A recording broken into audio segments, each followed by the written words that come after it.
Great. A big round of applause, ladies and gentlemen. Boxer and Tola Vaisa.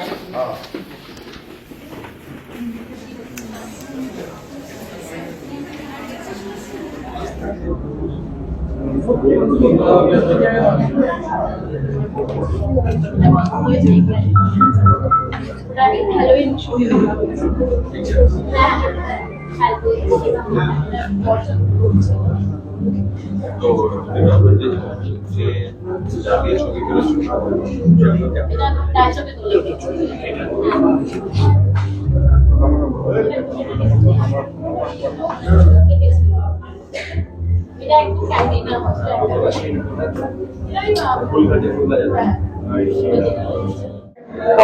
আমি নিজে ব্যক্তিগতভাবে যে কাজটা করি অডিওভিজুয়াল মিডিয়ামে, সেটার প্রথম কথা সেটা শুরু হয় হচ্ছে ফ্রেমিং দিয়ে। ফ্রেমিং ছাড়া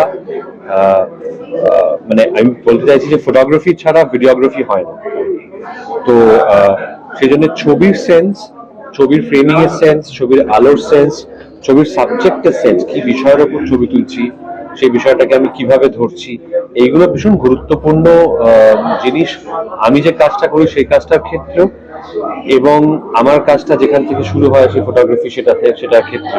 তো সেই কারণে দেখে ভাল লাগছে খুব যে এত অল্প বয়সে, মাত্র 20-21 বছর বয়সে একজন একটি বাচ্চাই বলবো কি আর কি, সে এত সুন্দর করে এত ছোট বয়স থেকে, মানে ও তো আমাকে বললো যে ও ছবি তুলছে 5-6 বছর বয়স থেকে। সেই সময় থেকে ছবি তুলতে তুলতে রূপকথার যে একটা সেন্সিবিলিটি তৈরি হয়েছে বিষয় নিয়ে, ছবির বিষয় নিয়ে, ছবির সাবজেক্ট নিয়ে, ছবির সাবজেক্টের উপর কিভাবে আলো ইন্টারাকশন নিয়ে, সাবজেক্টের সঙ্গে লাইট কিভাবে ইন্টারাক্ট করছে সেটা নিয়ে, লাইট এন্ড শ্যাডো নিয়ে, লাইট এন্ড শেড নিয়ে, এটা দেখে খুবই চমৎকৃত হতে হয় যে এত অল্প বয়সে এত সুন্দর সেন্সিবিলিটিও গ্রো করেছে। এবং যেটা আরো দেখতে চাইবো সেটা হচ্ছে আগামী দিনেও যখন আরো বড়, মানে ও এত অল্প বয়সে এত স্ট্রং সেন্সিবিলিটিস ডেভেলপ করেছে, ফটোগ্রাফিক সেন্সিবিলিটিস ডেভেলপ করেছে, যেটা দেখতে চাইবো আগামীতে সেটা হচ্ছে যে এই সেন্সিবিলিটি গুলো কিভাবে আরো আগামীতে ডেভেলপ করে, এবং ও যত আরো বেশি পরিণত হবে, সেই পরিণত হওয়ার সঙ্গে সঙ্গে ওর ফটোগ্রাফিক সেন্সিবিলিটিস কিভাবে কোন রাস্তায় যায়, সেটা কি আরো মানে রিয়েলিজমের দিকে চলে যাবে নাকি আরো অ্যাবস্ট্রাকশনের দিকে যাবে, এইটা দেখার আমার আগ্রহ রইল আজকের এই প্রদর্শনীটি দেখে। তোমার কোনটা ভালো লেগেছে? আমার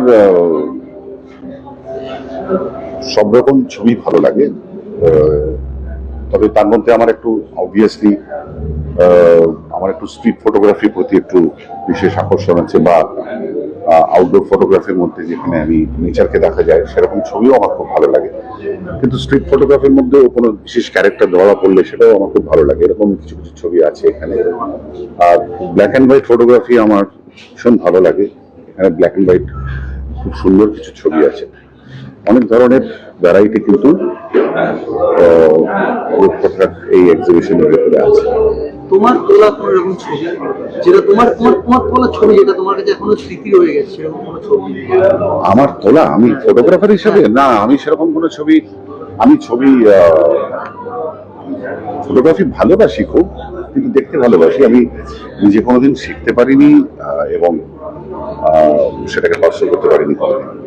আমার ক্যামেরা নেই, ওসব কিছু নেই, তবে ভালো কেউ ছবি তুলেছে দেখলে দাঁড়িয়ে আমি সেই ছবিটাকে একটু দেখার চেষ্টা করি, বা কোথাও ছবির এক্সিবিশন হচ্ছে, ডেফিনেটলি আমি সুযোগ পেলে দেখতে চাই।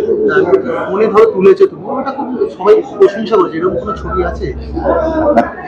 সেরকম ছবি অনেকেই তোলে, আমার সেরকম বড় মুখ করে বলার মতো কিছু নেই যে এইটা দারুণ তুলেছি। তবে হ্যাঁ,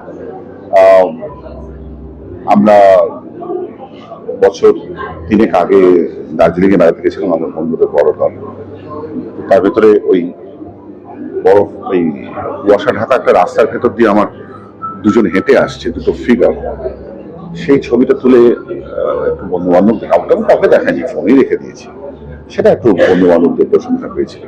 দ্যাটস অল। নমস্কার, আমার নাম রূপকথা রুদ্র। এখানে পোর্ট্রেট দেখতে পাবে, পোর্ট্রেট বলো, ওয়াইল্ড লাইফ বলো, স্ট্রিট বলো, ল্যান্ডস্কেপ বলো, হিউম্যান ইমোশনস, মোনোক্রোম আছে, ট্রাভেল আছে, নেচার আছে। তো এরকমই সব মিলিয়ে ওপেন থিম আমরা রেখেছি। কত বছর ধরে এই প্র্যাকটিস চলছে, মানে ফটোগ্রাফি চলছে? এটা আমি তো 5 বছর থেকে শুরু করেছি, মানে যেমন করে মা বাবারা মানে নাচ করতে শেখায়, ড্রয়িং ক্লাস শেখায়, যেমন একটা ক্যামেরা নিয়ে ছবি তোলা শেখায়। তো 5 বছর আমার যখন ছিল, এটা আমি মার মুখ থেকে শুনেছি। তখন একটা বিষ্ণুপুরে একটা টেরাকোটার একটা মন্দির ছিল, ঠিক আছে ঠিক আছে। তো মানে ওই মন্দিরে কয়েকটা আমার পিকস আমি খুব তুলেছিলাম, মানে দেখে কোথা থেকে মানে আলো ভালো পাওয়া যায়, লাইট কোন থেকে ভালো আছে, তো এরকম দেখে এমনি করেছিলাম। তবে সেটা খুব মানে পছন্দ হয়েছিল প্যারেন্টসদেরও। আর তারপরে সেখান থেকে আস্তে আস্তে তোলা হয়, বিকজ ঘুরতো তখন যেতাম। তো সেখান থেকে মানে ইটস জাস্ট একদম মানে ন্যাচারাল ভাবেই চলে এসেছিল এইটা। দিলাম তো অনেক প্রাইজের জিতে চলছে। হ্যাঁ হ্যাঁ হ্যাঁ, প্রাইস এইটা হচ্ছে যে আমি যতগুলো মানে এক্সিবিশনে গেছি বা তো কয়েকটা কম্পিটিশনে দিয়েছি বা হয়তো মানে ম্যাগাজিনের জন্য, তো সেসব মিলিয়ে পাওয়া হয়েছিল। তো আমি মানে অল ইন্ডিয়ান অল ইন্ডিয়ান না, ওই ওয়েস্ট বেঙ্গলের বায়ো ডাইভার্সিটি বোর্ড ওখানেই আমাকে এই ছবিটার জন্য আমাকে প্রাইজ দেওয়া হয়েছিল। আর ওদের একটা মানে ক্যালেন্ডারও ছিল। তো তো ওই মানে ক্যালেন্ডারেই আমার ওই ছবিটা দেওয়া হয়েছিল। আর মানে আমার বার্থডে যেহেতু মার্চে ছবিটাকে পোস্ট করা হয়েছিল, প্রিন্ট করিয়েছিল ওরা। মাছ আসছে, তো কি প্ল্যান বার্থডের জন্য?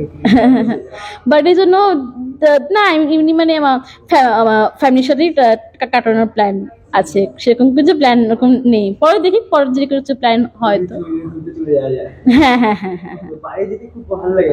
হ্যাঁ হ্যাঁ, আমার মা বাবা ঠাকুমা আরো বাকি ফ্রেন্ডস, মার বন্ধু বান্ধব, মানে মার বাবা আর বাকি সবাই খুব আমাকে খুব মানে এনকারেজ করে। 16 থেকে 18 তারিখ পর্যন্ত চলবে। হ্যাঁ হ্যাঁ, 3টে কটা থেকে কটা? 3টে থেকে 8টা অবধি চলবে পুরো। সোম থেকে এই 16 থেকে 18। একদম। দর্শকদের কি বলছে?